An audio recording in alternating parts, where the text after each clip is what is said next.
मनोज जरांगेंच्या बैठकीत मधमाशांचा हल्ला. मधमाशांच्या हल्ल्यामुळे काही वेळ बैठक थांबवली.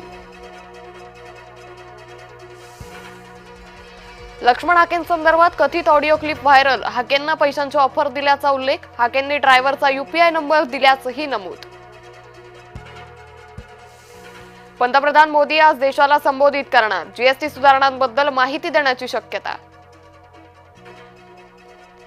शिवसेना नेते सदा सरवणकरांच्या वक्तव्यानं वादाची चिन्ह. आमदार असताना 2 कोटी मिळतात तर आमदार नसतानाही 20 कोटी मिळत असल्याचा दावा.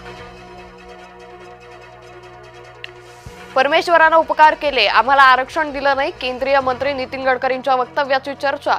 मी ब्राह्मण, मात्र महाराष्ट्रात ब्राह्मणांचं महत्त्व नसल्याचंही विधान.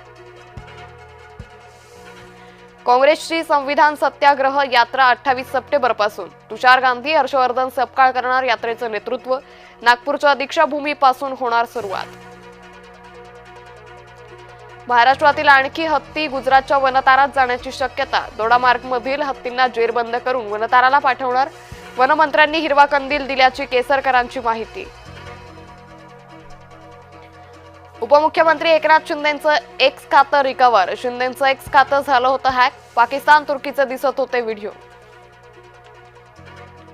अजित पवार सलग दुसऱ्या दिवशी पिंपरी चिंचवड दौऱ्यावर. पहाटेपासून अजित पवारांचा दौरा सुरू. महामेट्रोच्या कार्यालयात अधिकाऱ्यांची घेतली बैठक.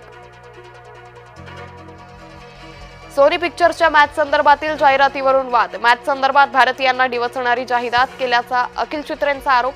सोनी पिक्चर्सनं माफी मागत जाहिरात घेतली मागे.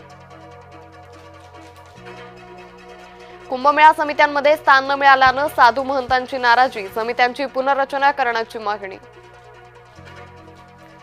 नवरात्रोत्सव आणि धम्मचक्र प्रवर्तन दिनाची नागपूर पालिकेकडून तयारी. महापालिकेकडून अतिरिक्त बसेसची सुविधा.